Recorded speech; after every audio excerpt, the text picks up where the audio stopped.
Hi, welcome to the Office of Consumer Protection. This is Driving Technology.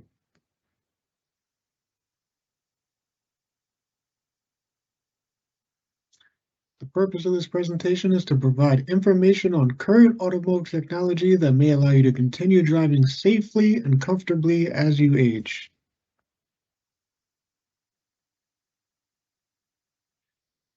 I am Investigator David Elswick. I'm a master automobile technician, collision technician, medium heavy truck technician, diagnostic technician, lots of certifications. What does the Office of Consumer Protection do? We mediate complaints between businesses and consumers. We do education and outreach. We investigate complaints against businesses for consumer protection laws. We license and regulate certain businesses. And we also work on consumer protection legislation to change laws regarding consumer protection. This is a driver assistance technology overview. Hopefully you learned something. There's lots of different types of technology available. As you can see, there's cameras surrounding your car, lasers, all kinds of things, so you get a complete picture of everything around you. Computers are able to take control of your car. So what is the purpose of all this technology? It makes driving safer, makes driving easier, and helps you continue driving longer. Most road crashes occur due to human error. Advanced driver assistance systems are developed to automate, adapt, and enhance vehicle technology for safety and better driving. They use automated technology such as sensors and cameras to detect obstacles or driver errors and respond accordingly. These systems are proven to reduce road fatalities by minimizing human error. Overall, automotive technology is constantly evolving. New advancements are being made all the time.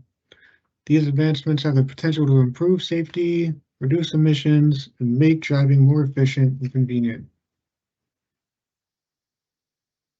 So we'll start off with blind spot monitoring. Blind spot monitoring uses sensors on the outside of your car to keep an eye on your blind spots. If these sensors detect a car in your blind spot where it might not be visible in your mirrors, a little light will turn on to let you know. The system also alerts you if you're trying to make unsafe lane changes that could result in a collision. This is usually done with visual and audible alerts with lights and beeps. Some of the benefits of blind spot monitoring: it makes for safer lane changes, prevents injuries from accidents, prevents damage to your vehicle, and it helps you turn your head less, which is very important the older you get.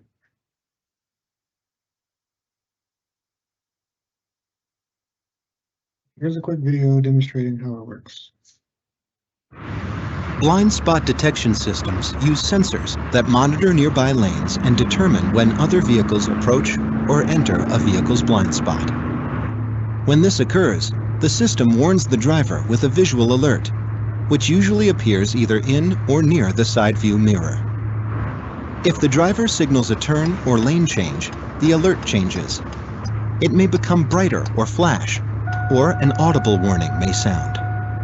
Some systems also may activate brake or steering controls to keep the vehicle in its lane. The alert stops when the adjacent vehicle is no longer in the blind spot.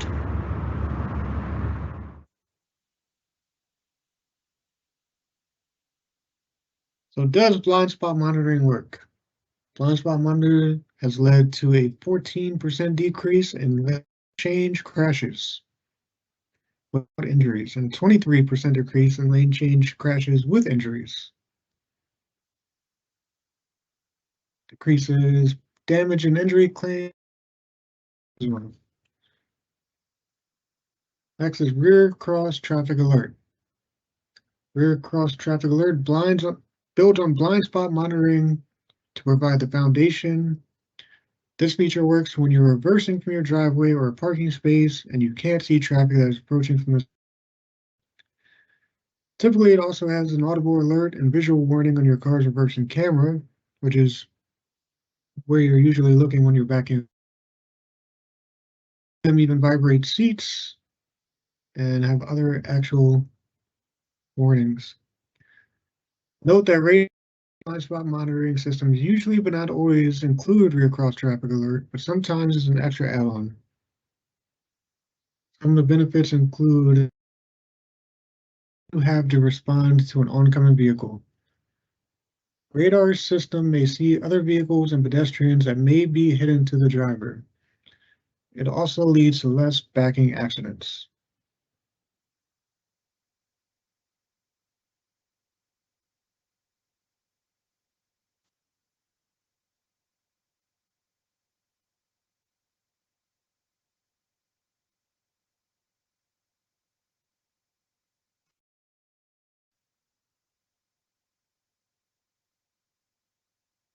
As you see, it's just an early warning system.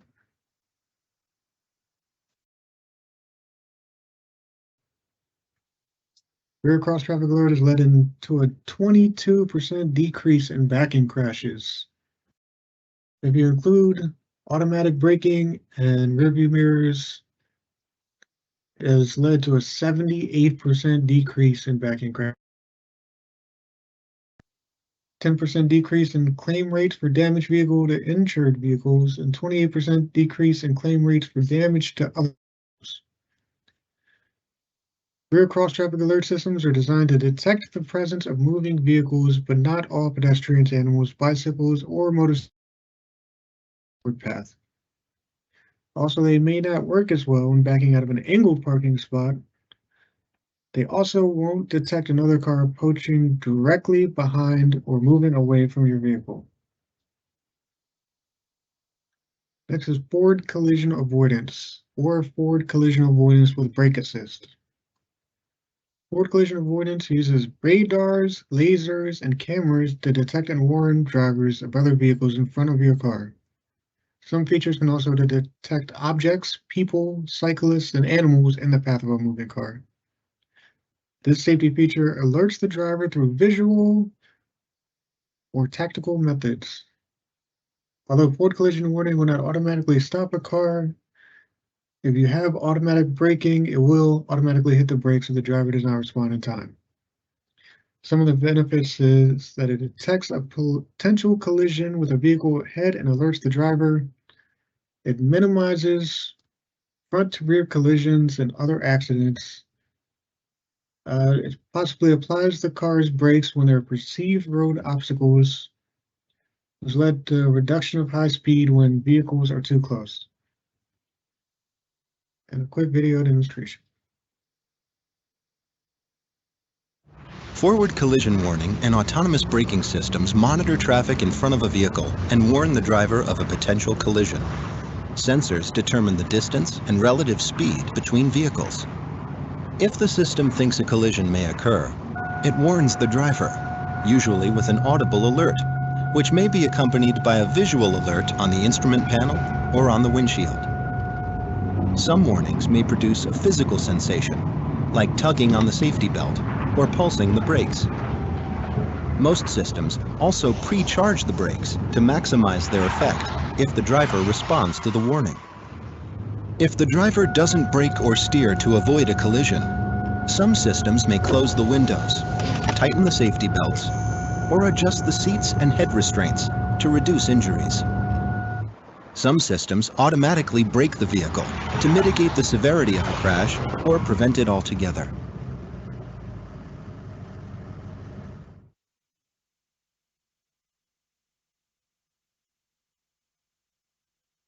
Does forward collision avoidance with brake assist work? Forward collision warning has led to a 27% decrease in front to rear crashes and a 20% decrease with injuries in those crashes. It has led forward collision warning with brake assist has led to a 50% decrease in front to rear crashes and a 56% decrease in front to rear crashes with injuries. So it definitely works, and there's lots of benefits to forward collision avoidance with brake assist. So lane departure warning, lane keeping assist, and lane centering. Lane departure warning will provide visual, audible, and tactile warnings such as vibrating the steering wheel of the seats to alert the driver when a car approaches or crosses the lane markings. These systems do not intervene when the turn signal is active. Lane keep assist will give steering support to assist the driver in preventing the vehicle from departing the lane. Lane centering assist is an autonomous driving technology that will help a driver keep a vehicle centered in the middle of the intended lane of travel. Most require you to hold the steering wheel, and if you don't, you'll get a warning. It also works with adaptive cruise control and when the adaptive cruise control is active. All these lane features use forward-facing cameras to detect the lanes around you.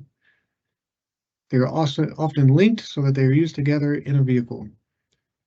Lane departure warning and lane keep assist features are on by default, and if a driver wishes to turn them off, they have to push a button. Meanwhile, lane keep assist is usually activated by a button on the steering wheel.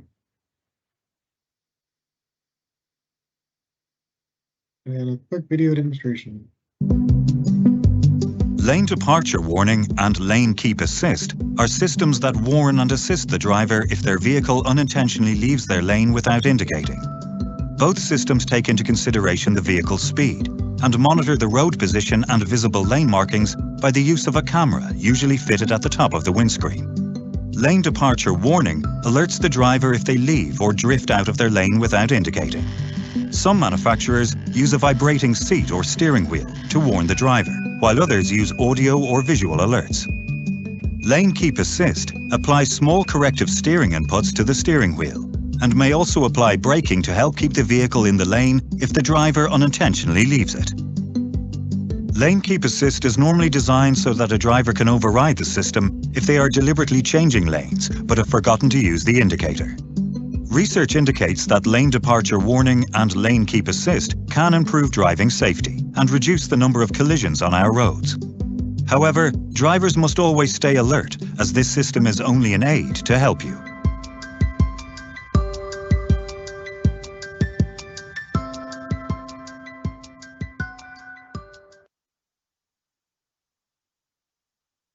All right, does lane keep assist work?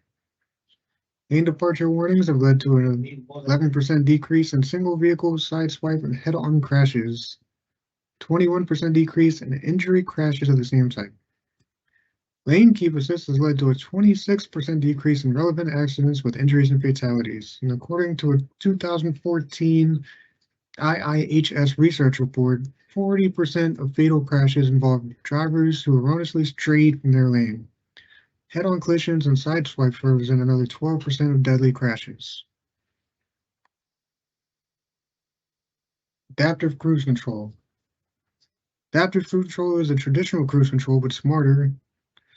It allows you to set a desired speed until your vehicle encounters slower moving traffic in your lane. Then it will use the brake to maintain and set a distance from the car ahead. Once the traffic starts moving again and there is no longer a car in your lane, it will accelerate to resume the previous set speed. As with standard cruise control, the driver is required to steer the vehicle, although many vehicles make this easier by pairing adaptive cruise with the lane keep. Some automakers have also added lane change. With these, you can apply the turn signal, and sensors will check the traffic in the next lane, and if it's safe, they will steer the car over into the next lane. Newer, better systems offer stop-and-go functionality, sometimes called traffic jam assist, which allows you to comfortably continue using adaptive cruise control at low speeds, such as stop-and-go traffic, thanks to the system's ability to come to a complete stop when traffic ahead does. This video says smart cruise control. Every manufacturer has different names for the system.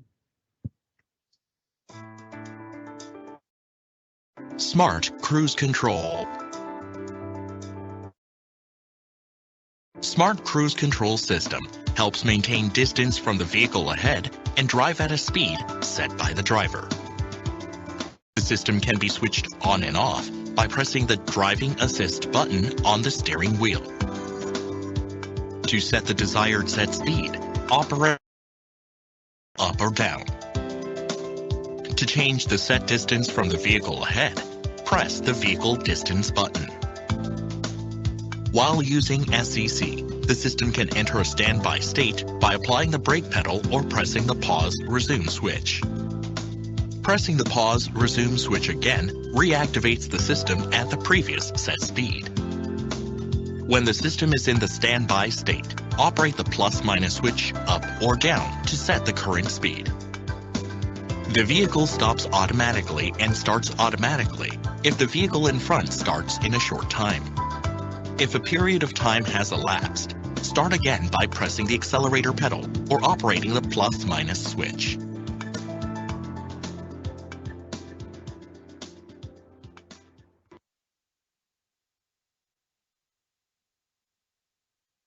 All right, is adaptive cruise control worth your money?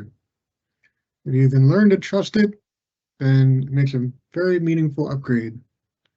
Letting the car operate the accelerator and the brake for most of your drive can relieve a lot of the stress of driving. Not all systems work at low speed though, so drivers who plan to use that in slow speed should check the limitations of the system. Also, these systems do not do well at detecting or slowing for vehicles ahead of you approach them at a higher rate of speed.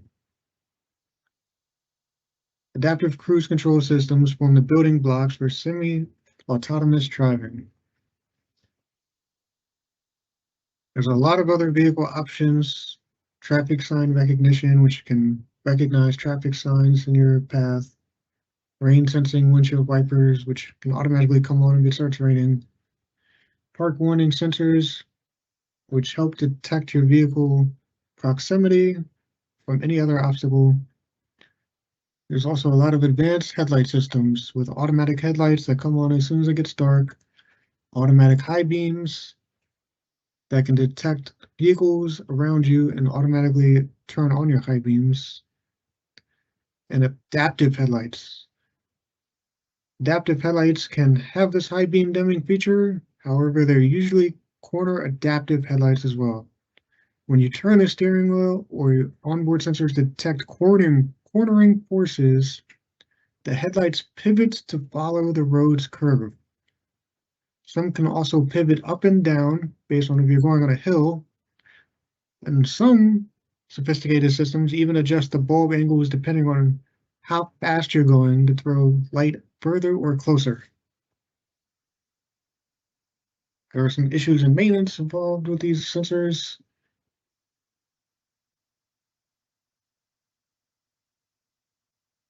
So sensors and body components need to be clean and free of obstructions. So sensors such as the lane keep are usually on the windshield, so you have to keep your windshield clean. Some of the cruise control sensors and other distance sensors are behind the emblem on the front of your car.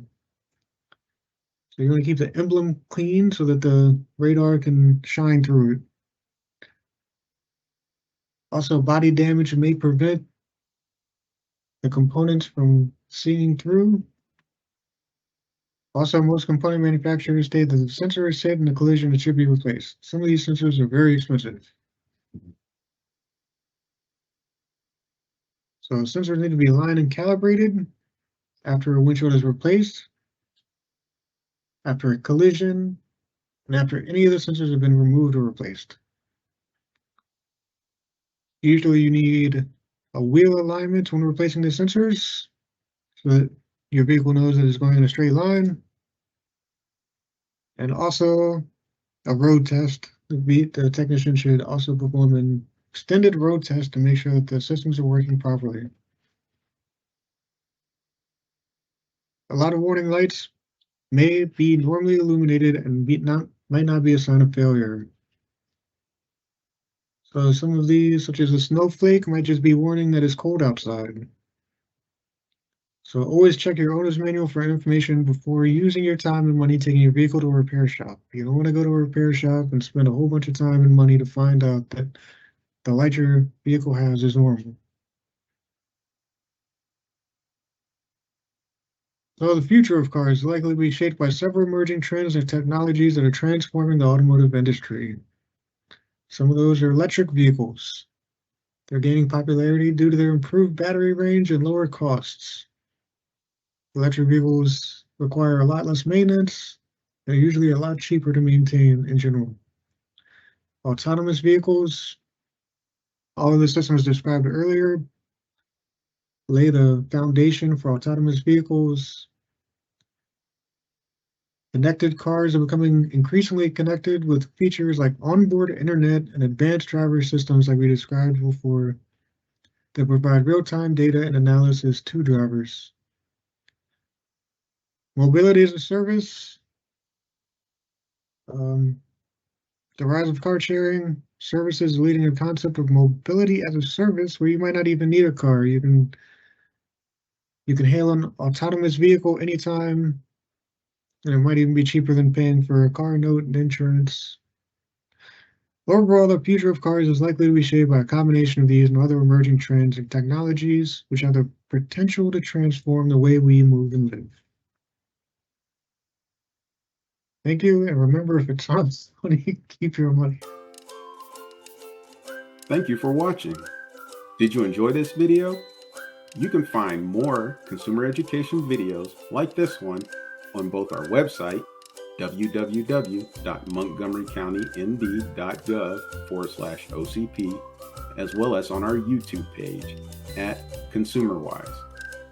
Should you need assistance from the Montgomery County Office of Consumer Protection, you can drop us an email at consumerprotection@montgomerycountymd.gov, as well as using the MC311 phone system.